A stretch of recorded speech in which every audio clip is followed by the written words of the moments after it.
52ാമത് Khader Ali sevens football ടൂർണമെന്റിന് Perinthalmanna Nehru സ്റ്റേഡിയത്തിൽ വർണ്ണാഭമായ തുടക്കം. 24 ടീമുകളാണ് ടൂർണമെന്റിൽ പങ്കെടുക്കുന്നത്.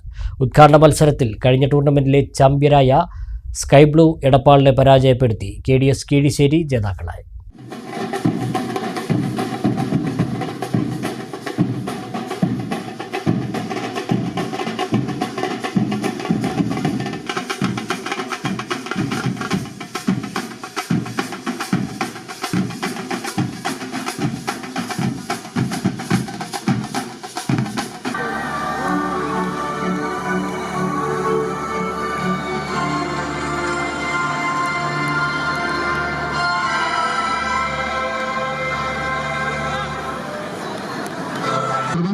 Stopper back Ismail, jersey number 2.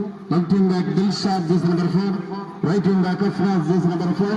Center forward Bronson, jersey number 3.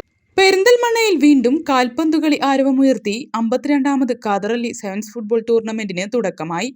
ഇനി ഒരു മാസക്കാലം ഫുട്ബോൾ പ്രേമികളുടെ കണ്ണും കാതും നെഹ്റു ഫ്ലഡ്ലൈറ്റ് സ്റ്റേഡിയത്തിന്റെ മൈതാനിയിലായിരിക്കും. സെവൻസ് ഫുട്ബോൾ അസോസിയേഷൻ സംസ്ഥാന പ്രസിഡന്റ് KM ലെനിൻ പതാക ഉയർത്തിയതോടെയാണ് ഫുട്ബോൾ മേളയ്ക്ക് തുടക്കം കുറിച്ചത്. മഞ്ഞളാംകുഴി അലി MLA ടൂർണമെന്റ് ഉദ്ഘാടനം ചെയ്തു. നമ്മുടെ കേരളത്തിന്റെ ഫുട്ബോൾ തലസ്ഥാനം ഏതാണെന്ന് ചോദിച്ചാൽ ഏതൊരു ചെറിയ കുട്ടിയും പറയും, വളരെ ഉച്ചത്തോടുകൂടി വളരെ കാര്യമായിട്ട് പറയുന്നത് മലപ്പുറം ജില്ല എന്നാണ്. മലപ്പുറം ജില്ലയുടെ ഫുട്ബോൾ ക്യാപിറ്റൽ ഏതാണെന്ന് ചോദിച്ചാൽ എല്ലാവരും സംശയമില്ലാതെ പറയും അത് പെരിന്തൽമണ്ണ തന്നെയാണ്. കഴിഞ്ഞ 52 വർഷമായി ഖാദർ അലി സ്പോർട്സ് ക്ലബിന്റെ വലിയ രീതിയിലുള്ള പ്രവർത്തനമാണ് ഇവിടെ നടന്നുകൊണ്ടിരിക്കുന്നത്. നഗരസഭ ചെയർമാനും സംഘാടക സമിതി ചെയർമാനുമായ P. ഷാജി ചടങ്ങിൽ അധ്യക്ഷത വഹിച്ചു. മലപ്പുറം ADM NM മെഹർ അലി, മുൻ വിദ്യാഭ്യാസ മന്ത്രി Nalakath Sooppy, sevens football association സംസ്ഥാന secretary super Ashraf, Khader Ali club president Chattipara Muhammad Ali, club general സെക്രട്ടറിയും ടൂർണമെന്റ് കമ്മിറ്റി കൺവീനറുമായ Pacheri Farooq, treasurer Mannil Hasan, team managers സംസ്ഥാന പ്രസിഡന്റ് MM ഹബീബുള്ള, നഗരസഭ vice chairperson N. Naseera, doctor Shaji Abdul Gafoor, doctor Neelar Muhammad, മുൻ ജില്ലാ police superintendent U. Abdul Kareem, B. Ratheesh, H. Muhammad Khan തുടങ്ങിയ ഒട്ടേറെ പ്രമുഖർ ചടങ്ങിൽ പങ്കെടുത്തു. ടൂർണമെന്റിൽ നിന്നും ലഭിക്കുന്ന ലാഭവിഹിതം പൂർണ്ണമായും പെരിന്തൽമണ്ണയിലെ കായിക മേഖലയുടെ പുരോഗതിക്കും ജീവകാരുണ്യ സാമൂഹ്യ സേവന പ്രവർത്തനങ്ങൾക്കുമാണ് വിനിയോഗിച്ചു വരുന്നത്.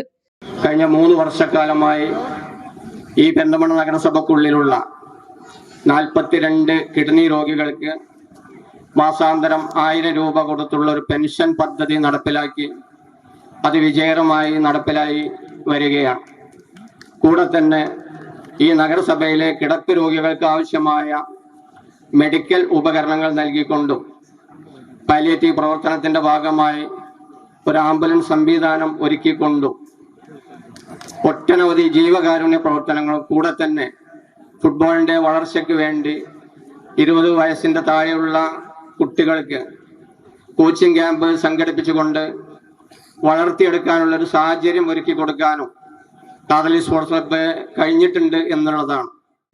പെരിന്തൽമണ്ണയിലെ പഴയകാല ഫുട്ബോൾ താരങ്ങളായിരുന്ന മൺമറഞ്ഞ ഖാദറിന്റെയും മുഹമ്മദ് അലിയുടെയും നാമധേയത്തിൽ 1961 രൂപീകരിച്ചതാണ് ഖാദർ അലി ക്ലബ്ബ്. കേരളത്തിലെ ഏറ്റവും പഴക്കം ചെന്ന സെവൻസ് ഫുട്ബോൾ ടൂർണമെന്റ് എല്ലാ വർഷവും മുടങ്ങാതെ ക്ലബ്ബ് സംഘടിപ്പിച്ചു വരുന്നു. വിദേശ താരങ്ങളെ ഉൾപ്പെടുത്തിയുള്ള മികച്ച ടീമുകളാണ് എല്ലാ വർഷവും ടൂർണമെന്റിൽ കളിക്കുന്നത്. ഇതിനാൽ ഖാദർ അലി ഫുട്ബോൾ ദിനങ്ങൾ എല്ലാവർക്കും ആവേശമാണ്. കേരളത്തിൽ ഏറ്റവും പഴക്കം ചെന്ന ടൂർണമെന്റ്, ഏറ്റവും കൂടുതൽ സെവൻസ് ഫുട്ബോൾ അസോസിയേഷനിലെ ഏറ്റവും നല്ല രീതിയിൽ നടക്കുന്ന ടൂർണമെന്റാണ് ഖാദർ ആൻഡ് മുഹമ്മദ് അലി ടൂർണമെന്റ്. ഈ ടൂർണമെന്റ് ഏറ്റവും ഭംഗിയായി നടക്കാൻ വേണ്ടിയിട്ടുള്ള ഒരുക്കങ്ങൾ ടൂർണമെന്റ് കമ്മിറ്റി ഇവിടെ നടത്തിയിട്ടുണ്ട്. അസോസിയേഷനും അതിനുവേണ്ട എല്ലാവിധ പിന്തുണയും നൽകുകയാണ്. കേരള സെവൻസ് ഫുട്ബോൾ അസോസിയേഷന്റെ അംഗീകാരത്തോടെ 40ഓളം ടൂർണമെന്റുകളാണ് ഈ സീസണിൽ സംസ്ഥാനത്ത് നടക്കുന്നത്. മലപ്പുറം ജില്ലയിലെ 4ാമത്തെ ടൂർണമെന്റാണ് ഖാദർ അലി. ഉദ്ഘാടന മത്സരത്തിൽ സ്കൈ ബ്ലൂ എടപ്പാളിനെ ഏകപക്ഷീയമായ 1 ഗോളിന് പരാജയപ്പെടുത്തി KDS കീഴ്ശ്ശേരി ടൂർണമെന്റിലെ ആദ്യ ജേതാക്കളായി.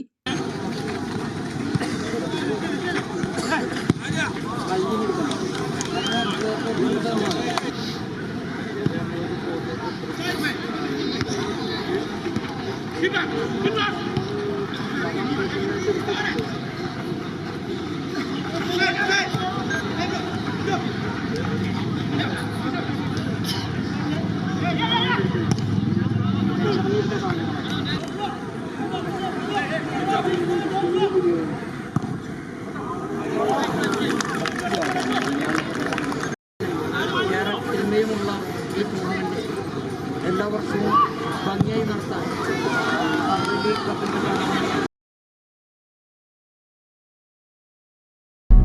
വിരലിൻ്റെ കാര്യത്തിലാണേലും യാത്രയുടെ കാര്യത്തിലാണേലും രണ്ടും മുറിഞ്ഞു പോകാതെ തുന്നിച്ചേർത്തത് കിംസ് അൽ ഷിഫയിലെ ഹാൻഡ് ആൻഡ് റിസ്റ്റ് സെൻ്ററാണ്. Hand and wrist centre, KIMS Al Shifa hospital, Perinthalmanna.